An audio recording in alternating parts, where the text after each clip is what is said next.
We have achieved account level 2.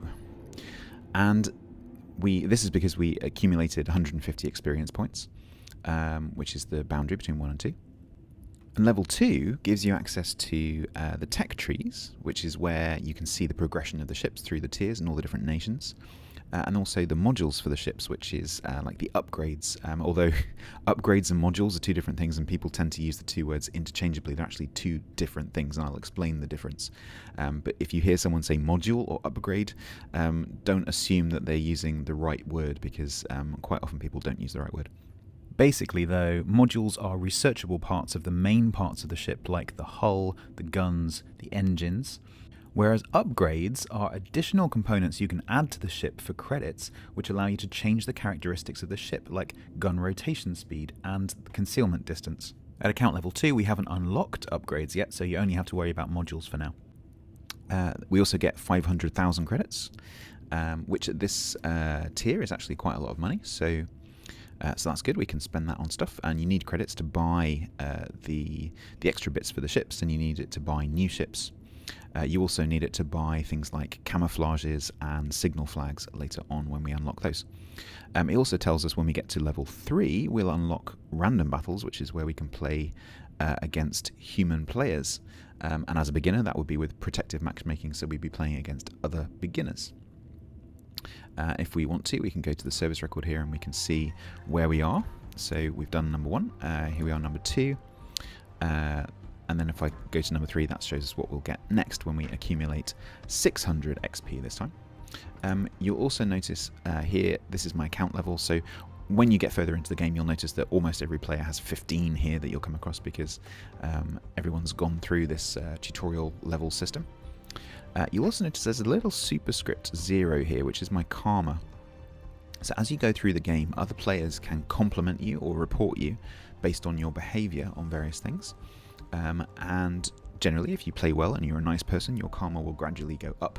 And so it's nice just to come in here occasionally and have a look and see what your karma is. And as long as it's going up, you're doing the right thing. You also notice that here we have the wargaming symbols here to show us what's been unlocked. So you'll notice that we had 2 tabs here before. So we had the port tab and we had the profile tab. Now we have these 2 extra ones. We have modules and we have tech tree. So if I open modules, you'll see now that I have access to this, which shows me all the different components of the Black Swan in this case. So it has its main battery, and if I hover over, I can see the characteristics, which is the same as what's over here. The hull, which shows you the hit points and the armor.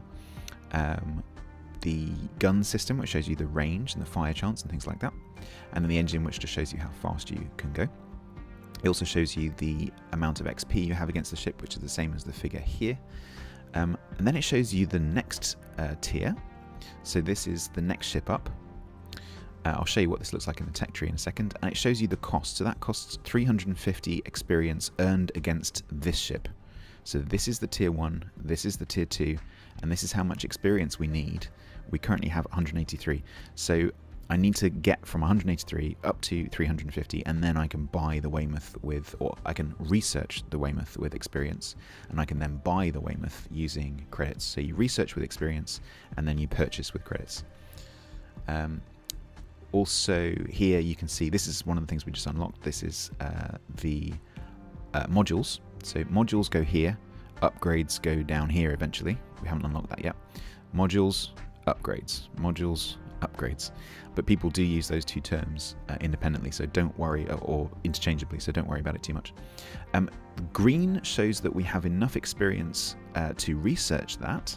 So if you want to unlock that, and what that does, if you look there, the green text shows you that it's going to increase our firing range by 10%, and then it's going to it shows you the effect that has on the range. So it adds 700 meters to our firing range. So if I click that, we can research that. It's asks me if I'm sure, and then it asks me immediately if I want to purchase and mount this. I can say no, but that has no effect on the ship whatsoever.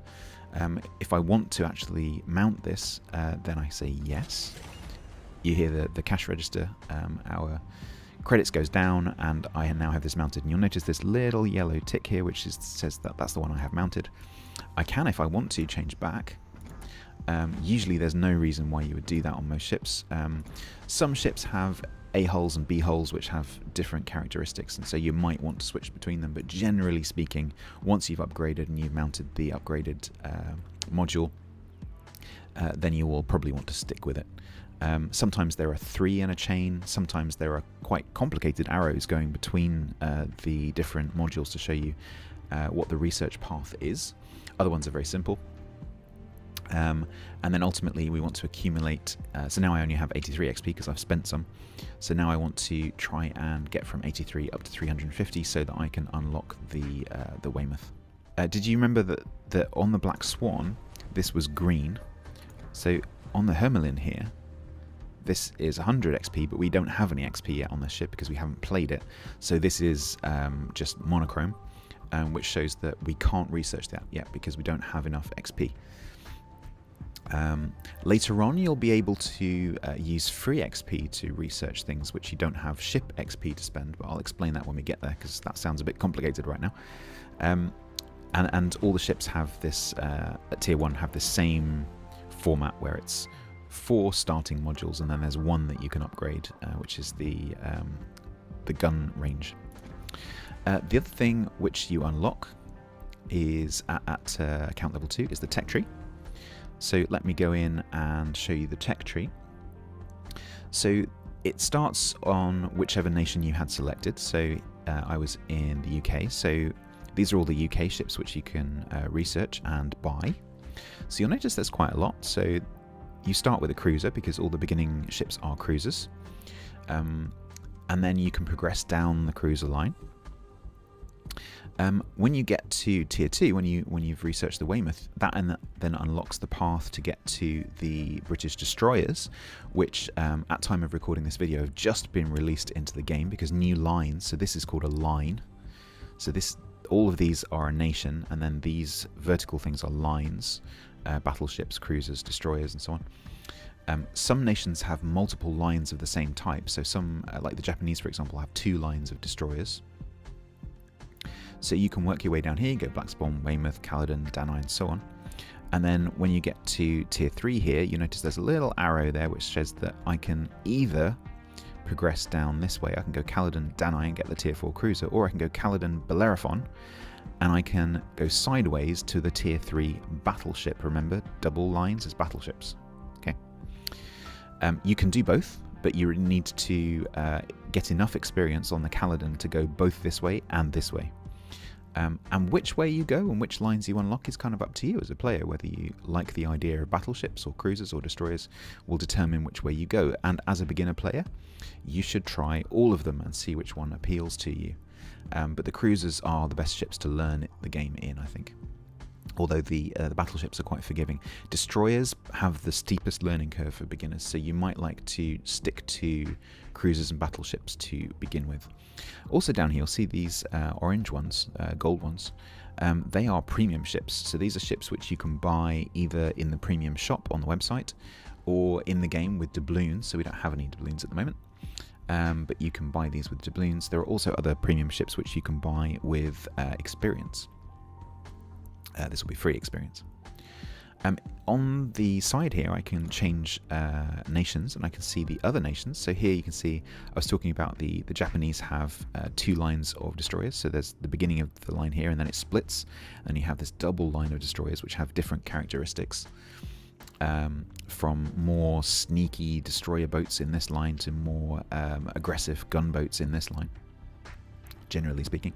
And then they've got a different set of premium ships here.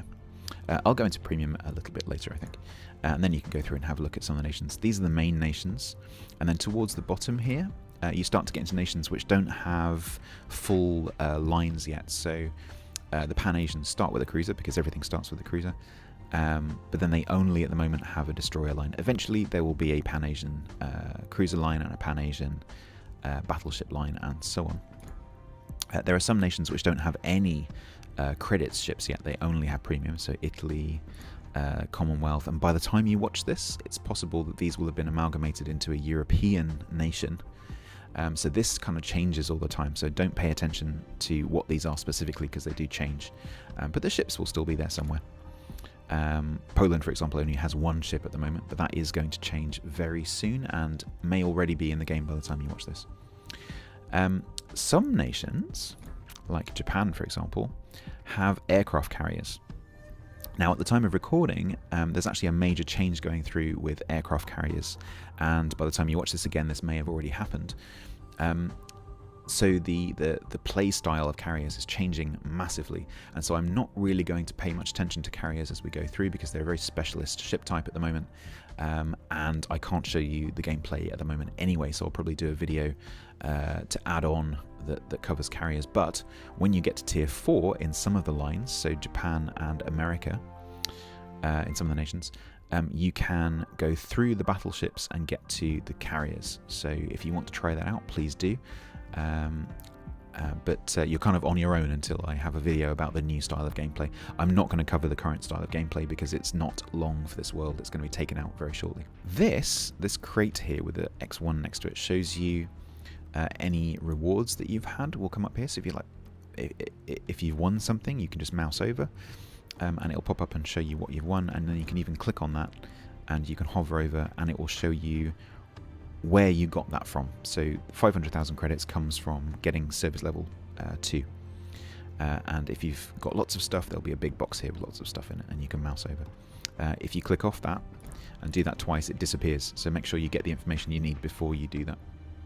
That's it for this episode. Join me next time when I'll be climbing up to account level 3 and unlocking random battles. See you then. Please do like and subscribe for more, and join the StatsFolk Discord, link in the description. Take care of each other, and I'll speak to you soon.